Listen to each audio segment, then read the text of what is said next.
Johnny Depp and Bill Murray's minds almost melted by this mad author.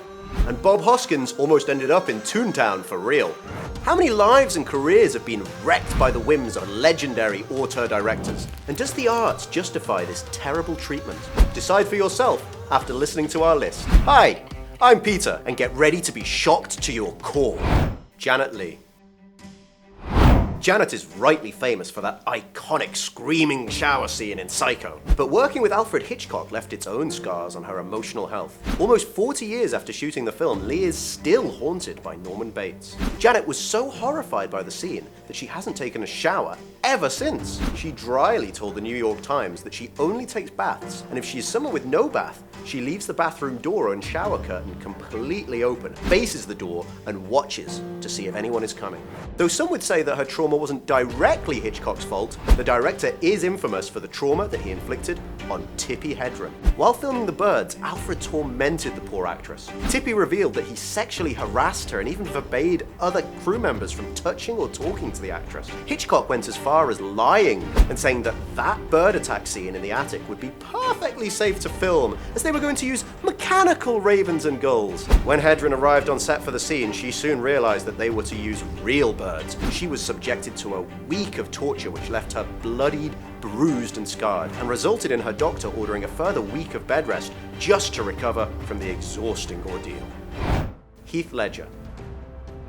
One of the world's greatest actors passed away 11 years ago, but the media continues to speculate on the circumstances of his death.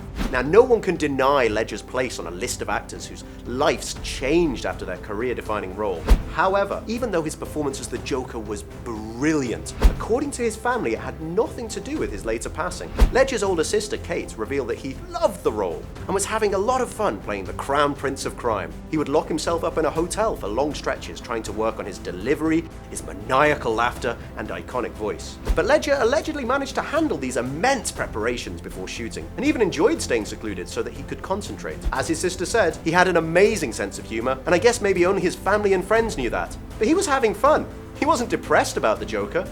While the Joker was definitely a career-defining role for Heath, earning him an Oscar for Best Supporting Actor, the role wasn't necessarily the life-changing experience that contributed to his death. Ledger's father Kim revealed to Australian channel ABC that Heath mixed up some of his drugs for a chest infection with sleeping tablets that he received from different doctors.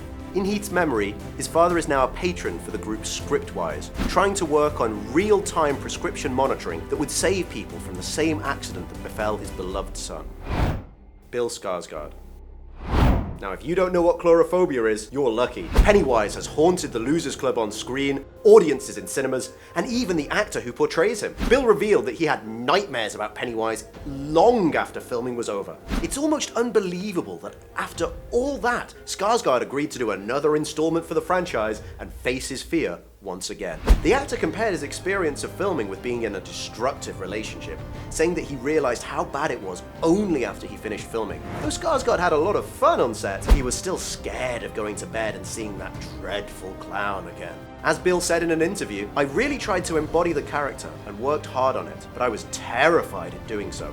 Even James McAvoy, who himself plays the ferocious beast on Glass, was terrified to work with Bill on It Too, saying that Skarsgård really freaked him out, and he often thought about not wanting to be on set on those days. Adrien Brody. The Pianist isn't just hard to watch, it was extremely hard to film, especially for Adrien Brody.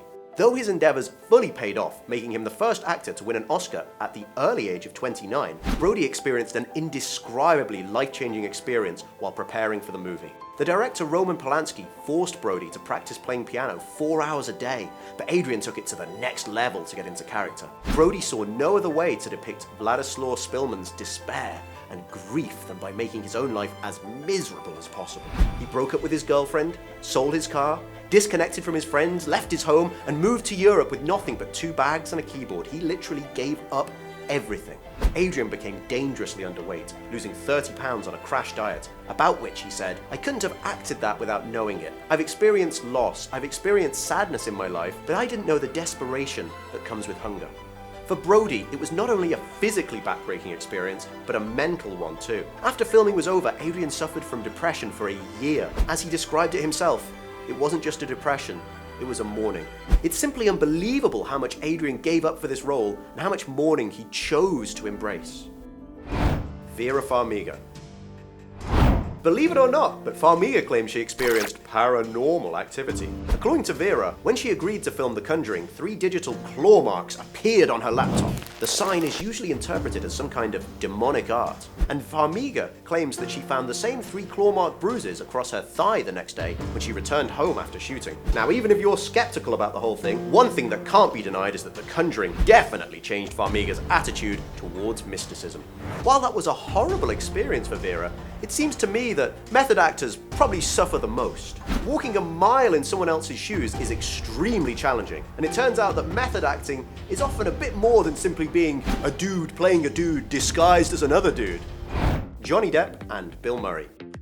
These 2 actors played the same person in 2 different movies, but received the same gonzo impact. Have you guessed what I'm talking about? Fear and Loathing in Las Vegas and Where the Buffalo Roam were both based on autobiographical, hyper-subjective books by gonzo journalist Hunter S. Thompson. And both films brought madness not only to the screen, but to the actors' lives as well. Both Depp and Murray spent a lot of time bonding with Thompson. Bill was drug ranting with Thompson for weeks, while Depp lived in the writer's basement like college buddies for several months. The actors picked up so much gonzo behavior that it affected their own identities. Trying to learn how Thompson acts, works, walks and talks, their change in personal character was so extreme that they needed a lot of time to detox from Thompson. As the director of Depp's movie, Terry Gilliam, said, Johnny's not a method actor, but rather osmosis is what he uses. And it seems like he indeed sucked up as much of Thompson's attitude as he could. Rolling Stone magazine interviewed Depp after filming and reported, slowly, Depp would find himself becoming more like Thompson, kinda like a sponge, Depp says, which is a horrible way to approach a human being. Both Depp and Murray attained the same mad, bad habits from the writer, but still remained good friends with him afterwards. In that same interview with Rolling Stone, Depp admitted that he took one of Thompson's cigarette holders, and for the actor, it only takes putting it to his mouth to behave like Thompson once again. It's unbelievable how one person can have so much influence on other people's behavior. Bob Hoskins.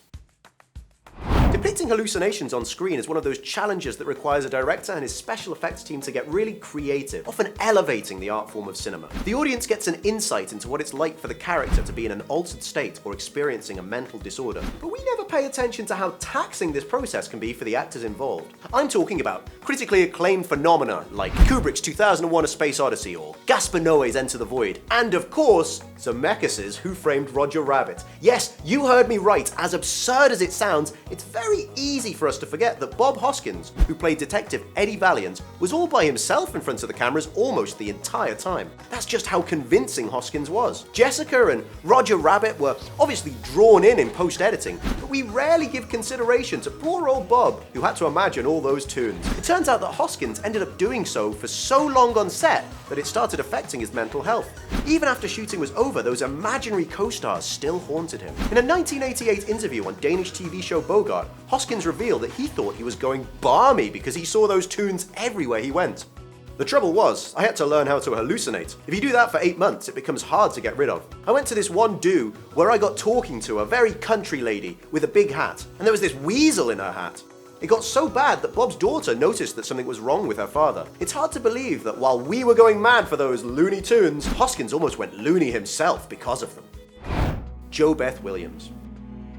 Jobeth Williams, famed for her performance in 1982's Poltergeist, also had experiences on set that left her feeling haunted. But her story is much more horrifying than Hoskins. In one scene, Jobeth was trapped in a pool full of skeletons, rising from the dead. And it was only after shooting that the actress and the whole crew found out that those weren't props. Well, at least Williams claims as much. As yet, there's no official response from the studio regarding this situation. Bruce Casson, cited as the film's assistant prop master, claims that these props came from somewhere called Carolina Biological, a medical and science supply company, because there weren't enough cheap substitutes for corpses back in those days. Williams said that she had to swim around in mud amongst these allegedly real skeletons over 5 days of shooting. The website Complex reports Williams saying that she felt haunted coming home after every day of filming, and that one of her co-stars even performed an act of exorcism on set to clear it of evil spirits. Isabelle Adjani. And if you're a fan of horror films, then Possession simply must be on your must-watch list of classics. The movie features several famously mind-melting scenes, but the infamous tunnel scene made the audience really believe that actress Isabelle Adjani was actually suffering.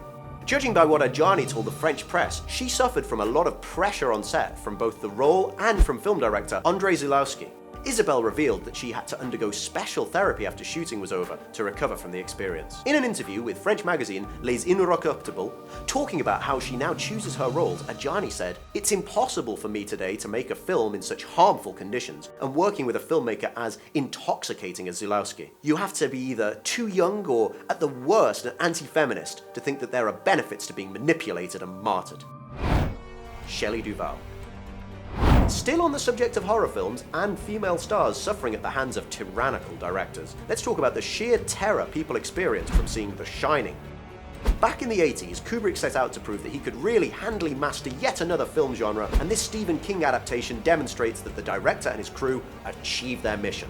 However, the on-screen horror turned into a real-life nightmare for lead actress Shelley Duvall. Stanley Kubrick is renowned as a directing great, but when it comes to analysing his works, should there have been a limit to his perfectionism when it came to working with other people? Shelley looks tense 100% of the time she's on screen, and it looks so convincing because she was strung out with terror for real. Kubrick made sure that Duvall would stay on edge even when the cameras were off. According to news reports and interviews, Stanley constantly humiliated Duvall in front of the whole crew in order to get her to cry. For the whole time of the shoot, the actress was trapped on an emotional roller coaster.